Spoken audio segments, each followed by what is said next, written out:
하나님의 말씀이 또 우리의 믿음이 되고 또 이 말씀이 능력이 되어져서 또 한 주를 믿음으로 승리하는 저와 여러분 되기를 축복합니다. 시편 9편의 제목입니다. 원래 원문에는 이 제목이 1절로 되어져 있지요. 다윗의 시입니다. 저자는 다윗이고요. 그리고 여기 보니까 또 새로운 용어가 나옵니다. 묻랍벤에 맞춘 노래. 묻랍벤. 이 9편이 노래되어지는 그 연주 방식, 노래하는 형태에 대해서 되겠죠. 여기에 대해서는 여러 가지 해석, 세 가지 해석이 있습니다. 하나는요, 우리 NIV 영어 성경에는 이 부분을 이렇게 번역해 놨습니다. To the tune of the death of the son. 아들의 죽음에 맞춰서 부르는 노래. 아들이 죽었습니다. 그 죽음에 맞춰서 부르는 노래는 어떤 노래일까요? 전체적인 뉘앙스가 좀 슬프고 안타깝고 또 이런 느낌이겠지요. 또 하나는요, 악기의 종류라고 해석하는 부분도 있습니다. 뭐 오보에나 하프에 맞춘 노래. 또 하나가 그 소프라노 음을 위하여, 그러니까 높은 음으로 부르는 겁니다. 그러니까 이 9편을 읽을 때는 좀 낮은 음으로 이렇게 하는 게 아니라 아주 높은 음으로 부르는 거. 여성 중창단이라고도 말하고 있습니다. 근데 뭐 우리는 알 수는 없습니다. 여러 가지 추측을 할 뿐이지만, 근데 분명한 것은 이 시편 9편의 1차 독자들은 이 묻랍벤이라고 했을 때 그들은 분명히 알아들었겠지요. 우리는 이 세 가지 중에서 그냥 그렇구나라고 하고 이제 한번 넘어가 보겠습니다. 시편 9편 전체 내용은 개인 찬송시고요, 감사 예배시입니다. 전체 내용은 다윗이 과거로부터 그 모든 원수와 대적들로부터 구원받은 구원의 하나님을 노래하고요, 또 동시에 그 구원의 하나님이 지금 과거뿐만 아니라 지금과 또 장래에도 계속 이 은혜로 자신을 구원하시고 자신을 지켜주실 것에 대한 믿음과 확신에 대한 감사의 찬양 내용입니다. 감사의 내용은 두 가지입니다. 하나는 자신을 구원하신 거지요. 원수들로부터 다윗이 구원받으려면요, 동시에 뭐가 일어나야 됩니까? 대적들에 대한 하나님의 심판이 일어나야 되겠죠. 그러니까 찬송의 내용을 보면 자신을 구원하신 하나님에 대한 구원과 그리고 자신을 괴롭히고 했던 원수들에 대한 하나님의 심판에 대한 내용이 나옵니다. 여러분, 하나님의 구원은 이 동전의 양면성이 있습니다. 하나님의 백성들에게는 뭡니까? 구원입니다. 그런데 대적들에게는요, 그것 자체가 심판이 되어지는 거죠. 자, 그러면 다윗이 어떻게 이 감사의 내용, 구원하신 하나님을 찬양하는지 그 1절을 한번 읽어보겠습니다. 시작. 내가 전심으로 여호와께 감사하오며 주의 모든 기이한 일들을 전하리이다. 아멘. 전심으로 온 마음을 다해 내가 하나님께 감사하며 찬양합니다. 그리고 또 하나가 있습니다. 주의 모든 기이한 일들을 전하리이다. 다윗이 지금 말하고 있는 주의 이 모든 기이한 일은 어떤 일입니까? 좀 전에 설명해드렸던 것처럼 하나님께서 자신을 구원하신 바로 그 일입니다. 그리고 자신을 구원하는 과정 속에서 필연적으로 따라야 될 것, 자신을 괴롭혔던 원수들, 대적들에 대한 심판, 그것을 얘기하는 겁니다. 우리 3절에 이렇게 노래합니다.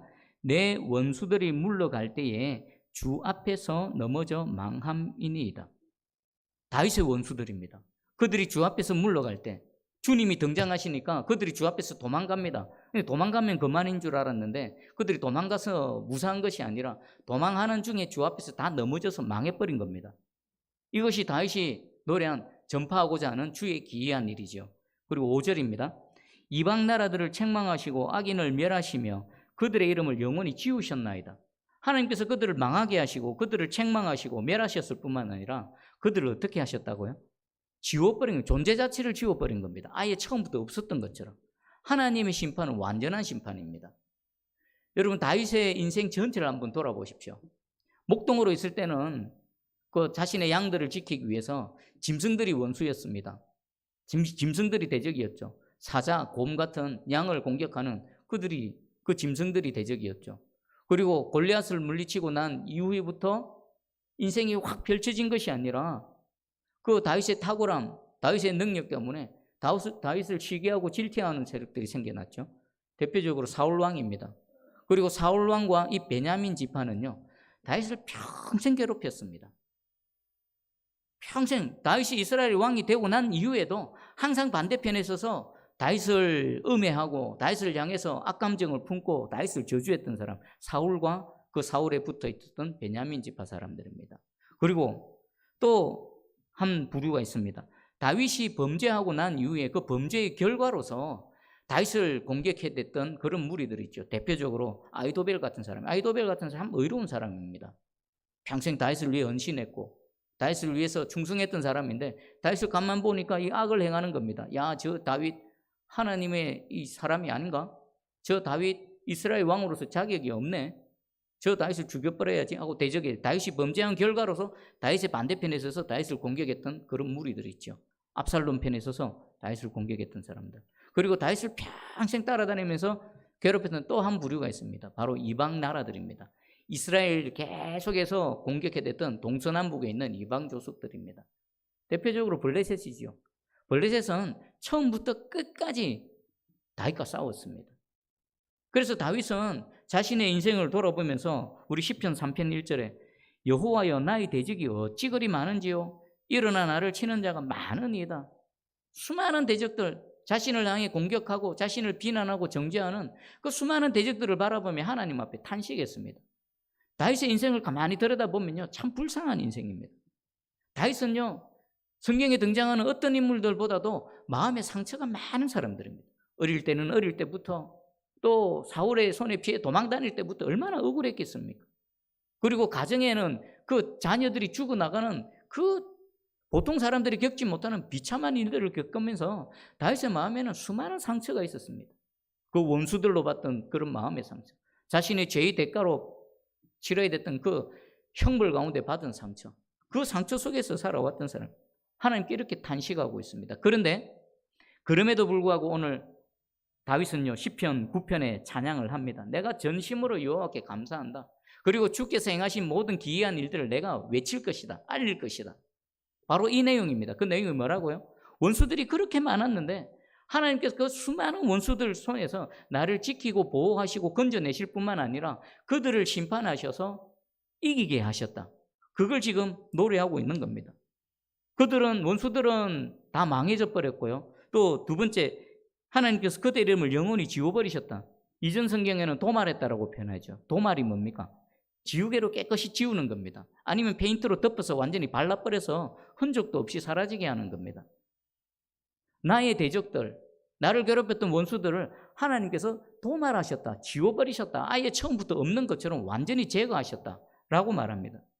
우리 6절에 보니까 원수가 끊어져 영원히 멸망하였사오니 주께서 무너뜨린 성읍들을 기억할 수 없나이다. 여러분, 이 원수들은 우리에게는 어떻게 됩니까? 눈에 보이는 어떤 물리적인 인간관계 속에서 나타나는 나를 실질적으로 비난하고 공격하는 이런 원수들도 있습니다. 그뿐만이 아니죠. 눈에 보이지 않는 악한 원수 마귀는 있습니다. 공중근제 잡은 이 사단의 영이 끊임없이 우리를 공격해댑니다. 우리의 연약한 부분을 뚫고 들어와서 우리를 유혹하고 때로는 우리를 공격하고 넘어지게 만들고 하나님께 범죄하게 해서 하나님으로부터 끊어버리고 멀어지게 만드는 이런 사단의 집요한 공격이 끊임없이 일어납니다. 그리고 환경의 요소는 어떻습니까? 환경이 편안합니까? 아닙니다. 계속 질병도 생기고 내 가정에 여러 가지 어려운 문제도 생기고 나를 눈물 짓게 하고 내 마음이 상하게 하고 하나님 앞에서 탄식하게 하는 그 모든 것들이 뭡니까? 원수, 대적에 해당되는 겁니다.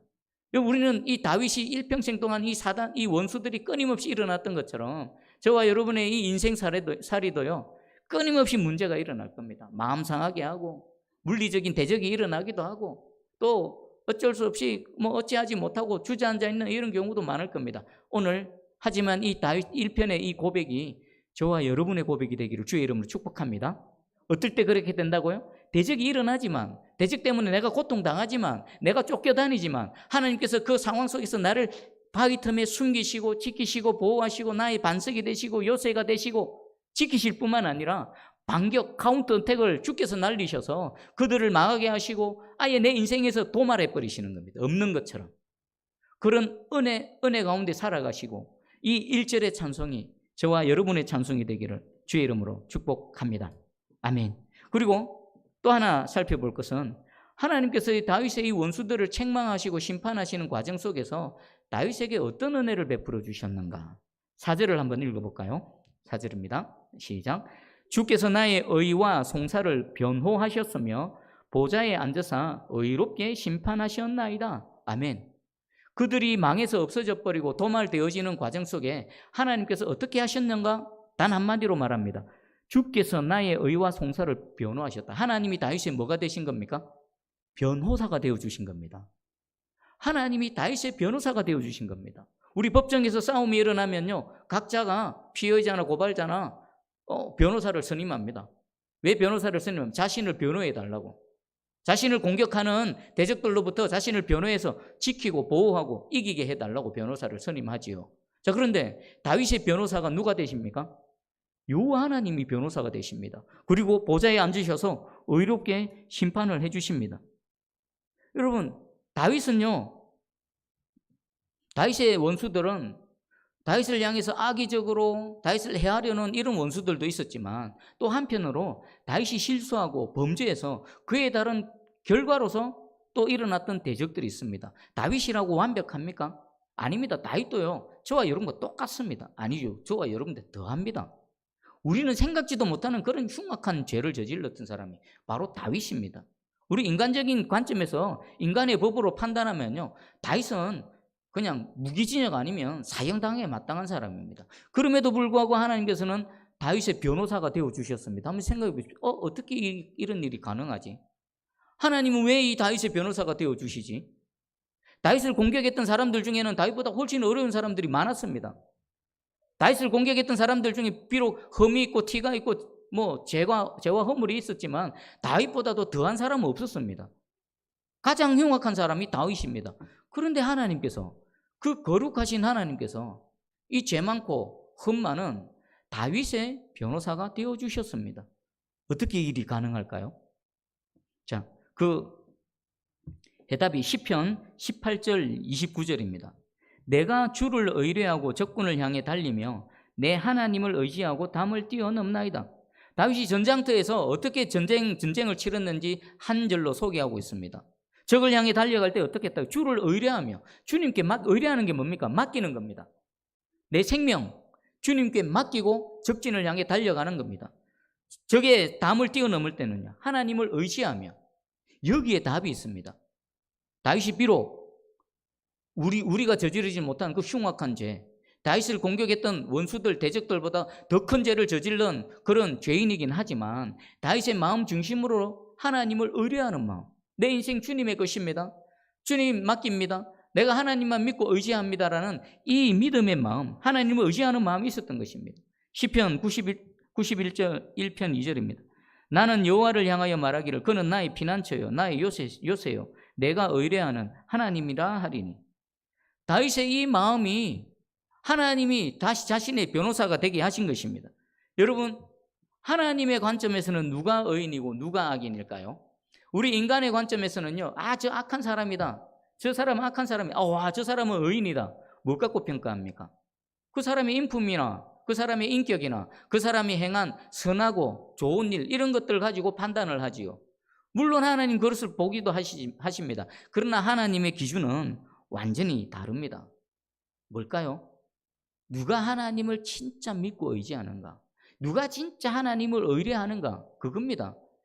우리 인간편에서야 더 의로운 사람, 더 거룩한 사람, 더 인격이 좋고 훌륭하고 성품이 좋은 사람이라고 평가하지만 하나님이 이렇게 내려다보시면 어떻습니까?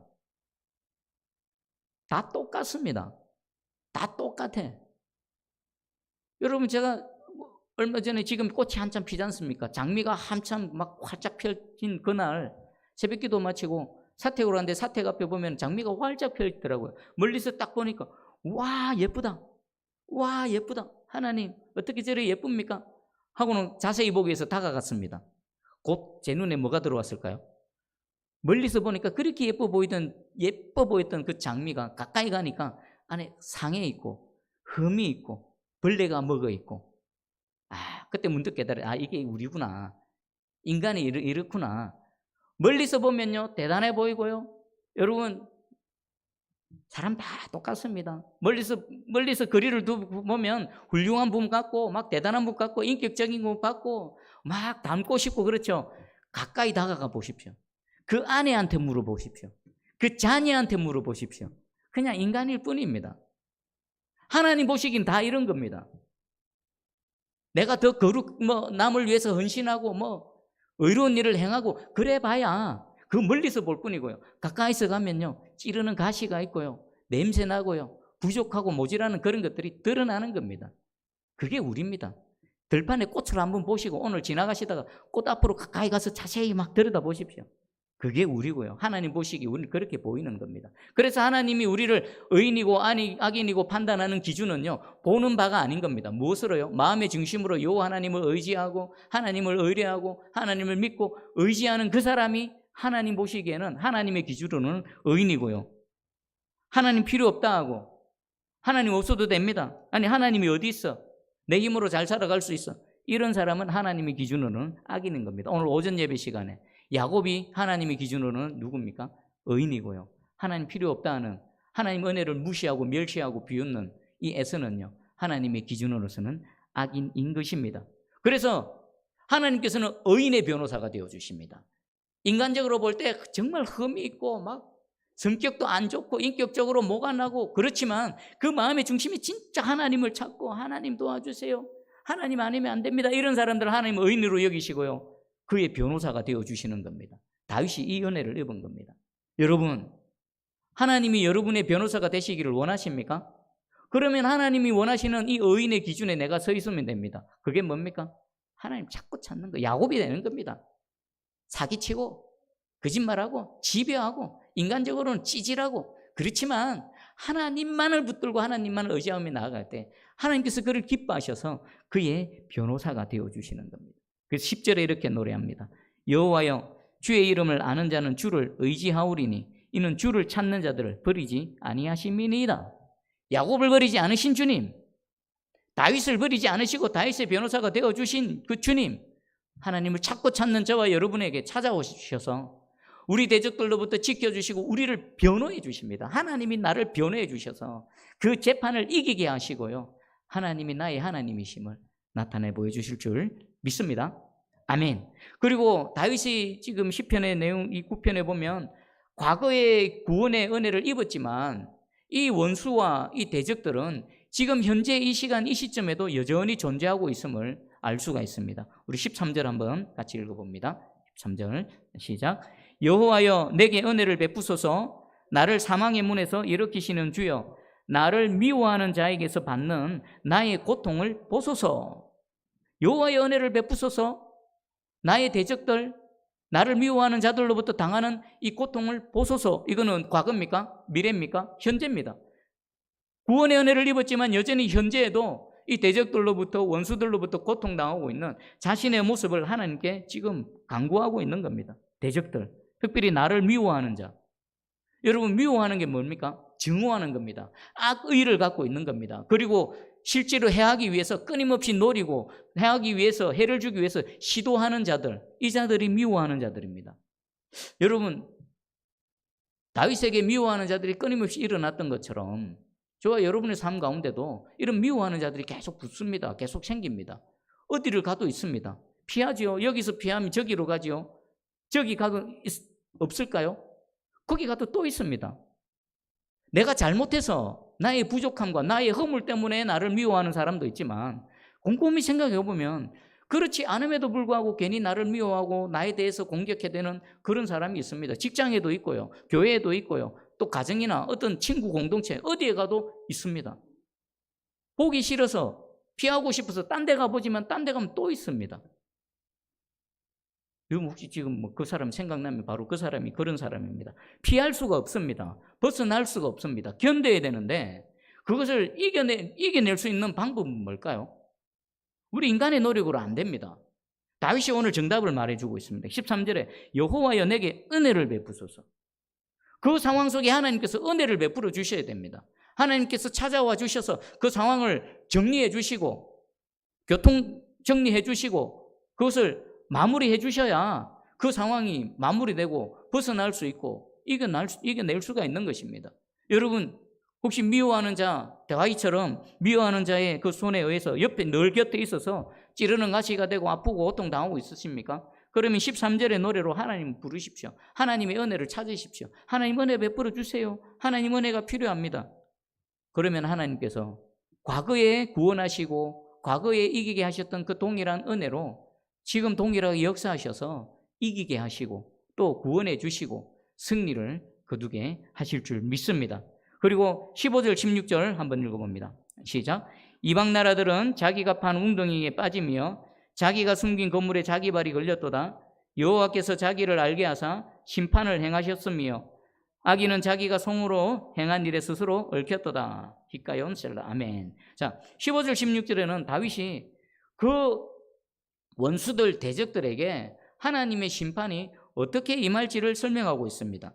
자기가 판 웅덩이에 빠진다. 자기가 친 그물에 걸린다. 이것은요, 웅덩이와 함정이죠. 함정과 그물은 무엇할 때 쓰일까요?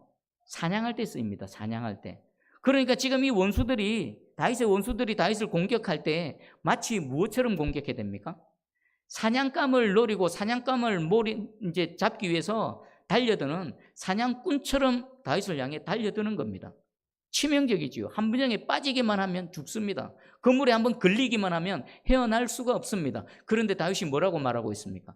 그들이 판 함정에 그들이 빠지고 그들이 친 그물에 그들 스스로가 걸리게 하십시오.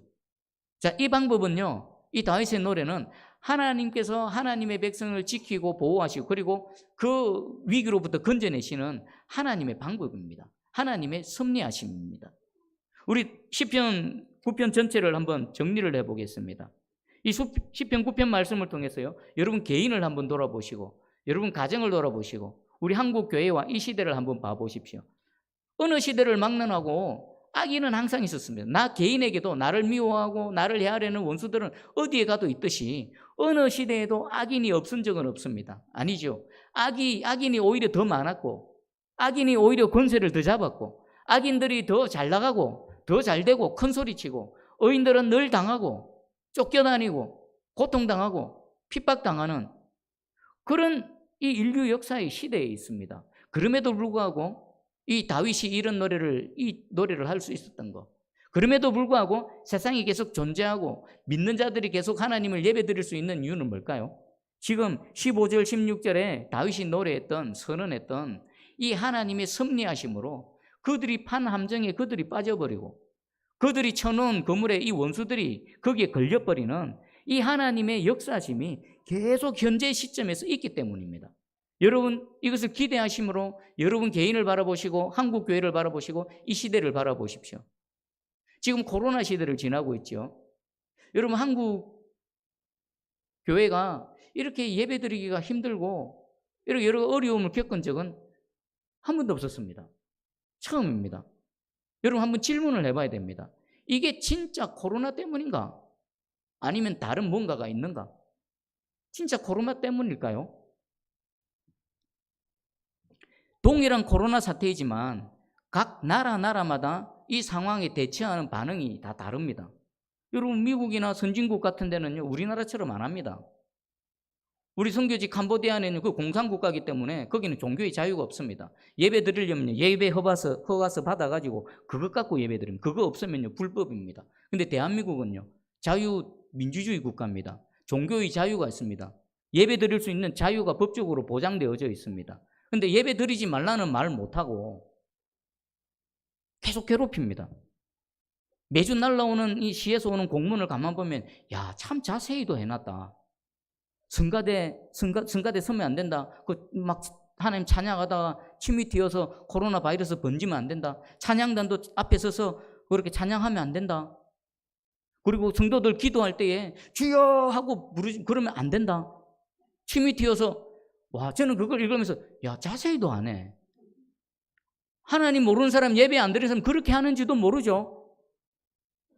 교회가 어떻게 돌아가는지 알고 교회 예배가 어떻게 진행되는지 아는 사람 중에서 구체적으로 하나 대한민국이 법적으로 종교의 자유가 있기 때문에 예배 드리지를 말라라는 소리는 못하고 그런 식으로 계속 괴롭히는 겁니다.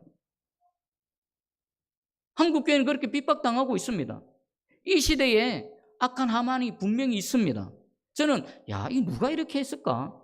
누군가 이 생각에 이렇게 이런 의견들이 나왔고 그것들이 이렇게 뭐 행정명령이라 해가지고 우리에게 이런 지시사항으로 안 하면 뭐 벌금 물린다, 고발한다, 협박하고 있는데 그것은 코로나하고 직접적인 상관이 없습니다.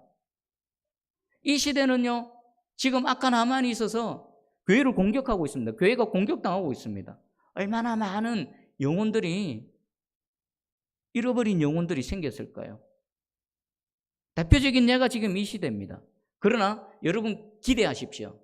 하나님은 15절 16절 다윗의 이 노래, 그들이 파놓은 함정에 그들이 빠지게 하시고 그들이 친 그물에 그들이 스스로 걸리게 하시고 조만간에 그렇게 될 것이고 그것을 보게 될 것입니다. 그리고 우리 성도들이 다시 일어나고 한국교회가 다시 부흥되는 것을 우리는 보게 될 것입니다.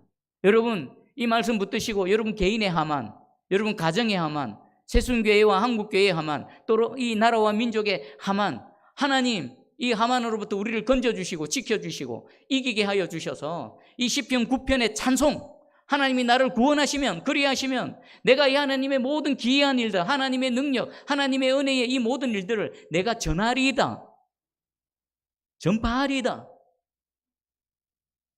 이 말씀이 저와 여러분의 말씀이 되게 해주시고요. 그리고 우리 살아생전에 정말 우리 날마다 이 듣는 아멘 아멘 하면서 받았던 이 하나님의 말씀이 내 눈에 보이게 실체가 되어줄 수 있는 그날을 속히 허락하여 주시옵소서. 실제로 그것을 보는 저와 여러분 되기를, 또 우리 한국교회 모든 성도들 되기를 주의 이름으로 축복합니다. 아멘. 기도하겠습니다. 하나님 아버지 감사합니다. 오늘 시편 9편에